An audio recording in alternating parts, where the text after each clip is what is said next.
Subscribe करें study with professional classes को और प्रेस करें bell icon for new updated videos के लिए।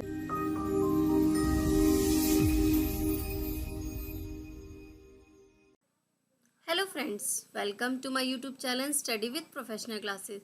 सो फ्रेंड्स, ये हम कॉमर्स यूजीसी नेट जेआरएफ की पूरी सीरीज़ चल रही है जिसमें हम हर सब्जेक्ट को कवर कर रहे हैं। यूनिट 9 और यूनिट फर्स्ट की भी हमारी ऑलरेडी कुछ वीडियोस बनी हुई हैं, आप प्लेलिस्ट में जाकर चेक कर सकते हैं। लीगल एस्पेक्ट ऑफ बिजनेस के नाम से यूनिट 9 और फर्स्ट यूनिट बिजनेस एनवायरनमेंट, और जो हमारी ये यूनिट है यूनिट 10 है इनकम टैक्स की, जिसमें मैं ऑलरेडी एक वीडियो बना चुकी हूँ। ये आज हमारी क्लास 2 है, features of income tax. So friends, अगर आपको ये वीडियो अच्छी लगी तो वीडियो लाइक करें, चैनल को अभी सब्सक्राइब करें और अपने फ्रेंड्स के साथ शेयर करना ना भूलें। तो आज का जो हमारा टॉपिक है वो है फीचर्स ऑफ इनकम टैक्स। अब पहले ही वीडियो में मैं डिस्कस कर चुकी हूँ कि इनकम टैक्स क्या होता है, तो आप इस वीडियो को देखने से पहले उस वीडियो को ज़रूर देख लें, तो ये वीडियो आपको ज़्यादा अच्छे ढंग से समझ आएगी। इनकम टैक्स की आप प्लेलिस्ट में जाकर इस वीडियो को देख सकते हैं। सो फर्स्ट पॉइंट यहाँ पर है, इट इज़ डायरेक्ट टैक्स। जैसे कि मैंने पहले ही बताया है, इनकम टैक्स क्या होता है, डायरेक्ट टैक्स होता है। मैं यहाँ पर ब्रीफ में बता देती हूँ एक एग्जांपल के थ्रू। तो ये देखिए, ये एक मिस्टर ए है, मिस्टर ए मिस्टर ए अपने फाइनेंस ईयर में, फाइनेंस ईयर हमारा क्या था, 1 अप्रैल से 31 मार्च, 1 अप्रैल से 31 मार्च हमारा ये फाइनेंशियल ईयर था। तो इस फाइनेंशियल ईयर में मिस्टर ए जो इनकम अर्न करते हैं वो है सपोज 3 करोड़। कितने इनकम है, 3 करोड़। तो ये जो 3 करोड़ ये अर्न करते हैं, इस पर इनको गवर्नमेंट को क्या करना पड़ता है, टैक्स पे करना पड़ता है। गवर्नमेंट कहेगी ना, आपने जो भी इनकम अर्न की है उस पर क्या करो, गवर्नमेंट को टैक्स पे करो। तो जो ये टैक्स है, ये पर्सन खुद उसके लिए लाइबल है पे करने के लिए, और जो इसका इनकम टैक्स है इसका बर्डन किस पर होगा, मिस्टर ए पर होगा। मिस्टर ए को ही वो टैक्स पे करना पड़ेगा, ये अपना बर्डन किसी और पर शिफ्ट नहीं कर सकते। मतलब मिस्टर ए का इनकम टैक्स है तो मिस्टर ए को ही पे करना पड़ेगा। तो इसको हम डायरेक्ट टैक्स कहते हैं। डायरेक्ट टैक्स का मतलब क्या है, जिसका बर्डन है उसी को वो टैक्स पे करना है। एक सेकेंड होता है इनडायरेक्ट टैक्स, वही मैं ब्रीफ में बता देती हूँ। इनडायरेक्ट टैक्स क्या होता है, इनडायरेक्ट टैक्स में क्या होता है, जिसका टैक्स है वो अपना टैक्स किसी और पर्सन पे शिफ्ट कर देता है। जैसे कि एग्जाम्पल के लिए, ये एक शॉपकीपर है, ये क्या करता है, लैपटॉप सेल करता है। तो इसने अपना जो टैक्स है वो किस पे शिफ्ट कर दिया, जिसको ये लैपटॉप सेल करेगा, यानी कि कस्टमर। तो ये क्या करता है, अपना टैक्स जो है वो किसी और पर्सन से रिकवर कर लेता है, अपना टैक्स किसी और को शिफ्ट कर देता है। तो उसको हम क्या कहते हैं, इनडायरेक्ट टैक्स। तो इनडायरेक्ट टैक्स क्या है, जहाँ पर जो पर्सन अपना टैक्स किसी और को शिफ्ट कर देता है। लेकिन हम बात कर रहे हैं यहाँ पर इनकम टैक्स की। इनकम टैक्स का मतलब है जो इनकम एक पर्सन ने, इंडिविजुअल या फिर कंपनी ने जिस इनकम को अर्न किया फाइनेंशियल ईयर में। फाइनेंशियल ईयर क्या, 1 अप्रैल से 31 मार्च तक, जो 31 मार्च तक जो उसने इनकम अर्न की है, उस इनकम पर जो टैक्स होगा वो टैक्स उसे गवर्नमेंट को डायरेक्ट पे करना होगा, तो वो कहलाता है डायरेक्ट टैक्स। तो ये एक बहुत इंपॉर्टेंट इसका फीचर है, इट इज़ डायरेक्ट टैक्स। ये डायरेक्ट टैक्स होता है, ये जिसका टैक्स है उसी को पे करना है, जिसका बर्डन है, जिसकी लायबिलिटी है उसी को पे करनी है उस लायबिलिटी को। नेक्स्ट पॉइंट है, it is levied and collected by central government. ये लेविड का मतलब क्या होता है, लगाना। जो टैक्स है वो कैसे लगाया जाता है, टैक्स लगाती है ना गवर्नमेंट, ठीक है। ये भी मैंने आपको बताया था कि टैक्स कौन लगाता है, एक तो सेंट्रल गवर्नमेंट होती है, एक स्टेट गवर्नमेंट होती है, ये टैक्सेस होते हैं। लेकिन जो हमारा डायरेक्ट टैक्स है वो कौन कलेक्ट करती है, वो कलेक्ट करती है सेंट्रल गवर्नमेंट। कौन कवर करती है, सेंट्रल गवर्नमेंट। तो ये जो भी हमारा इनकम टैक्स है, जो ये मिस्टर ए का इनकम टैक्स है, वो टैक्स कौन पे करेगा, वो टैक्स पे करेगा मिस्टर ए। और किसको पे करेगा, सेंट्रल गवर्नमेंट को। तो ये क्या है, डायरेक्ट टैक्स है फर्स्ट पॉइंट। सेकंड पॉइंट है, ये जो कलेक्टेड होगा वो होगा गवर्नमेंट के थ्रू, सेंट्रल गवर्नमेंट में।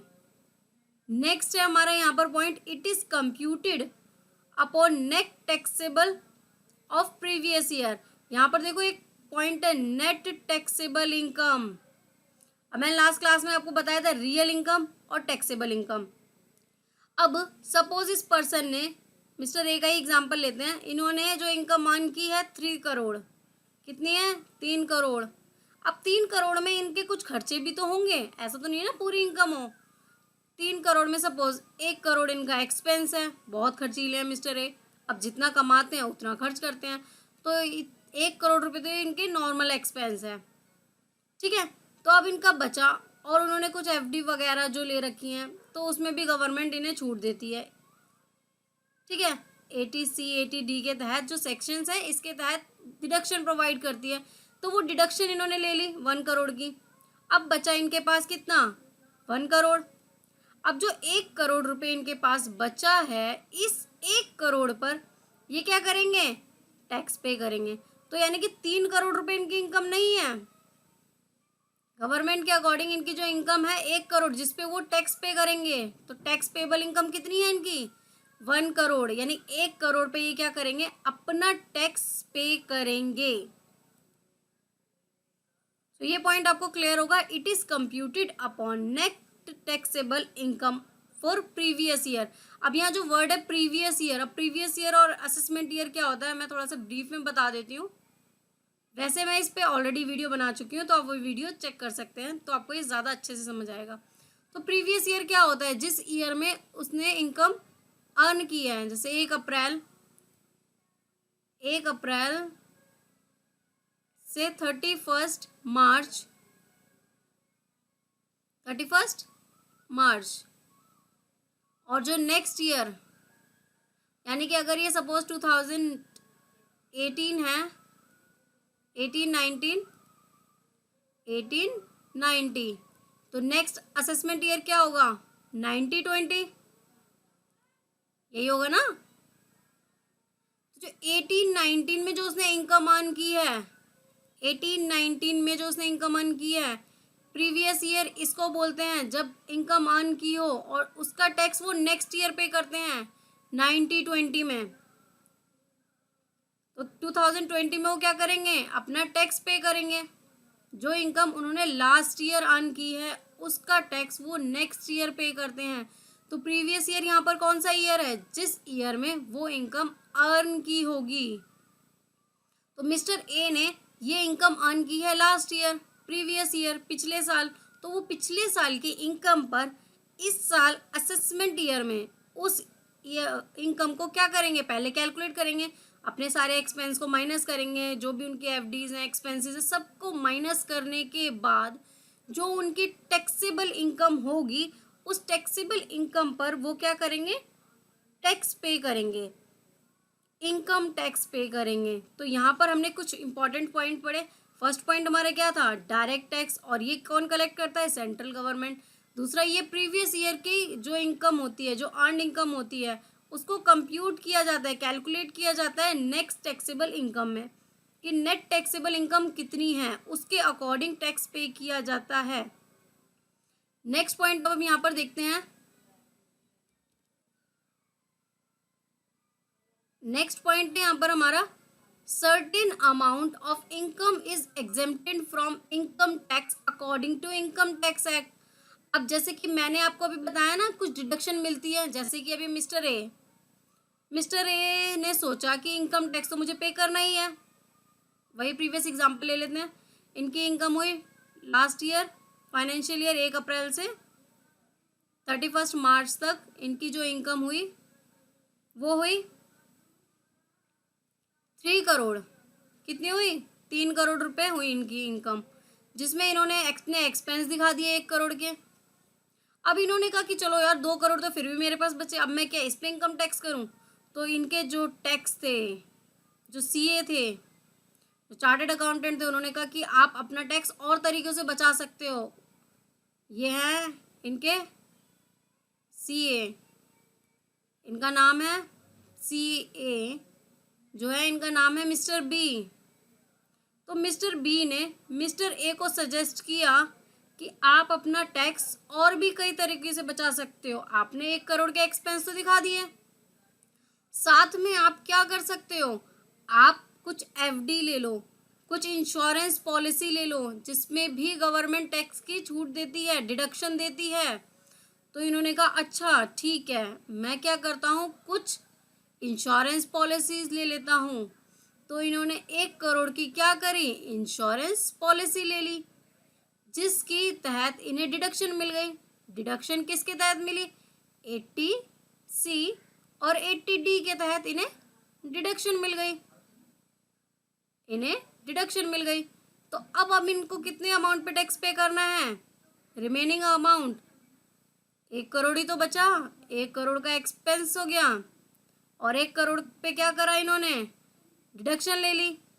कैसे ले ली, इंश्योरेंस पॉलिसी, अनदर पॉलिसी लेके इन्होंने क्या किया, डिडक्शन ले ली, क्योंकि इन्होंने जो एडवाइस ली वो सीए से ली और सीए को इसके बारे में नॉलेज थी। तो सीए ने मिस्टर ए को एक अच्छी एडवाइस दी कि आप अपना इस तरीके से जो है अपना टैक्स सेव कर सकते हैं, टैक्स को बचा सकते हैं। तो यहाँ पर क्या लिखा है, certain amount of income is exempted from income tax according to income tax act. तो ये इनकम टैक्स एक्ट में भी बोला गया है कि आप अपने इनकम को एग्जेम्प्ट करा सकते हो, ठीक है। तो इन्होंने क्या करा, इंश्योरेंस पॉलिसी ले ली या सर्टेन जो भी लिया उसके थ्रू इन्होंने क्या करा, अपने इनकम में कुछ छूट ले ली, कुछ एग्जेम्पशन ले ली। तो इनको अब यहाँ पर इसी अमाउंट पे इन्हें टैक्स पे करना होगा। नेक्स्ट पॉइंट है, it is computed on the basis of rates of income tax applicable in current year. अब ये भी बोला गया है, सपोज एग्जांपल के लिए ये मान लिया गया कि 5 लाख तक ये जो कमाते हैं, इस पर जो इनकी रेट है वो 10% है। एग्जाम्पल ले रही हूँ मैं, ये रियल डेटा नहीं है। तो यहाँ पर क्या है, इन्होंने 5 लाख रुपए कमाए तो इन्हें 10% टैक्स देना है। ये था प्रीवियस ईयर में, कब था ये था प्रीवियस ईयर में। लेकिन आज का तो रेट 5% है, आज जो रेट है वो इनकम टैक्स में सपोज 5% है। ये डेटा मैंने ऐसे ही लिया है एग्जाम्पल के लिए। It is computed on the basis of rate of income tax applicable in current assessment year. तो जो ये करंट ईयर, जिस ईयर में ये क्या कर रहे हैं, कैलकुलेशन कर रहे हैं अपने इनकम की, उसी ईयर की जो टैक्स रेटेड है उनको मानेंगे, उसी के अकॉर्डिंग क्या होगा, टैक्सेस कैलकुलेट होंगे। तो ये भी एक फीचर है इसमें कि अगर प्रीवियस ईयर ज़्यादा था तो आप नए जो करंट ईयर है जिसमें जो टैक्स है उसके अकॉर्डिंग टैक्स पे कर सकते हो। सो नेक्स्ट अब हम यहाँ पर देखते हैं पॉइंट। नेक्स्ट पॉइंट क्या लिखा है, income is grouped in various of slabs which is charge on progressive rate on the increasing slab of income. अब जो हमारे इनकम टैक्स डिपार्टमेंट के जो ऑफिसर्स हैं वो क्या कहते हैं, जो जितना अर्न करे उससे उतना टैक्स लो। इसका मतलब जो कम अर्न कर रहा है उससे कम टैक्स लो और जो ज़्यादा अर्न कर रहा है उससे ज़्यादा टैक्स लो। अब आप कहेंगे ये तो समझ ही नहीं आया, चलो इसे एक एग्जांपल से समझते हैं। अब ये मिस्टर ए हैं, ये ईयरली कमाते हैं 10 लाख। कितना कमाते हैं, 10 लाख।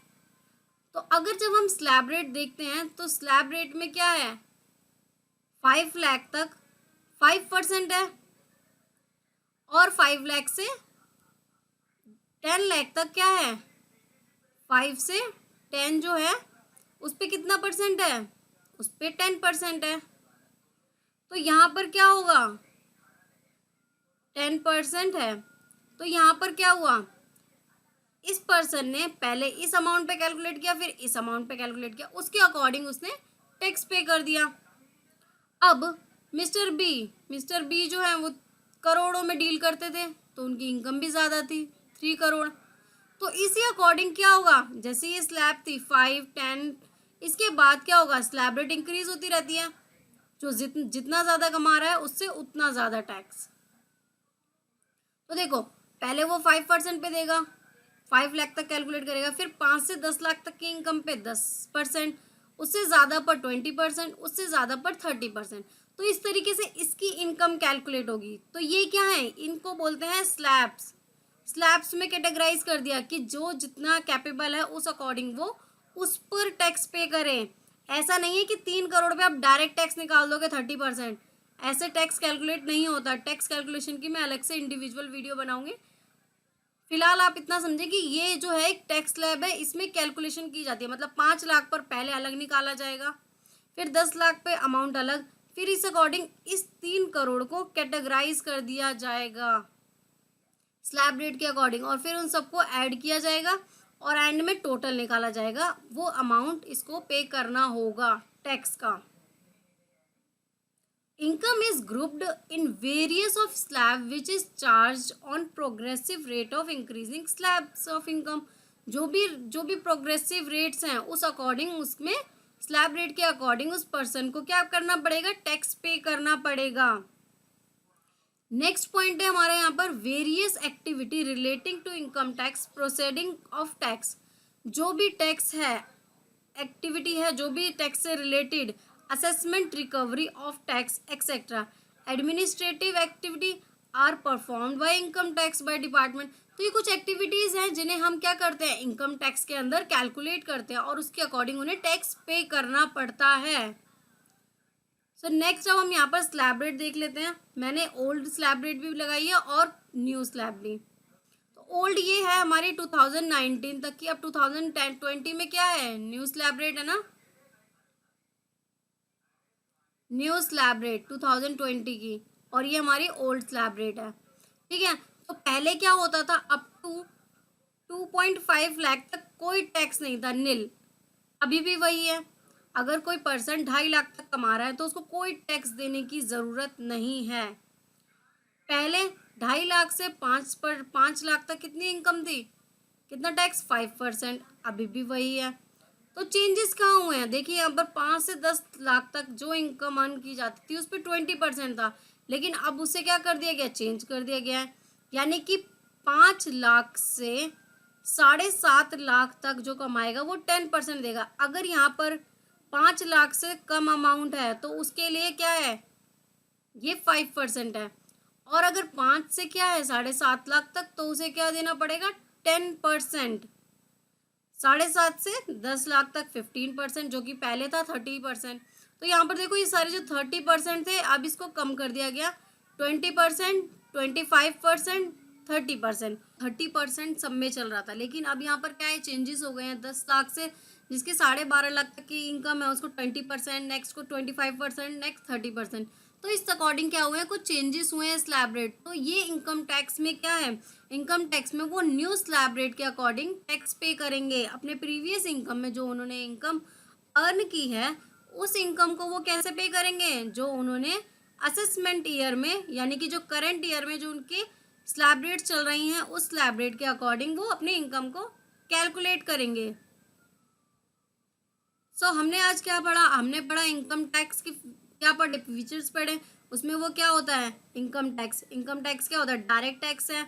इसमें ये सारे फीचर्स को हमने 1 बाय 1 पढ़ा, और प्लस हमने पढ़ी स्लैब रेट्स की, स्लैब रेट के अकॉर्डिंग कैसे इनकम टैक्स पे किया जाता है। जिसकी 10 लाख इनकम है उसको कैसे टैक्स पे करना है, 5 लाख है तो कैसे कैटेगराइज होगी, यानी कि 3 करोड़ है तो वो कैटेगराइज कैसे करके करेगा। जैसे अगर उसकी इनकम कितनी है, 3 करोड़ है, तो वो क्या करेगा, उसको कैटेगराइज करेगा 5 लाख, 10 लाख, 15 लाख, इस तरीके से कैटेगराइज करके वो क्या करेगा, स्लैब रेट के अकॉर्डिंग टैक्स पे करेगा। तो हमने आज ये सारी चीज़ें पढ़ी। ये यूनिट 10 की सेकंड वीडियो है। सो फ्रेंड्स, और भी मैं वीडियो बनाऊंगी, तो आप मुझे मोटिवेट करने के लिए मेरे चैनल को अभी सब्सक्राइब करें, वीडियो को लाइक करें, शेयर करें अपने फ्रेंड्स के साथ, और आप हमें टेलीग्राम ग्रुप पर ज्वाइन कर सकते हैं स्टडी विद प्रोफेशनल क्लासेस के नाम से। फेसबुक पेज पे भी ज्वाइन कर सकते हैं, इंस्टाग्राम पर भी, और आप हमारे ब्लॉगर को भी फॉलो कर सकते हैं। ब्लॉगर की आईडी है www.studywithprofessionalclasses.blogspot.com। Thank you friends.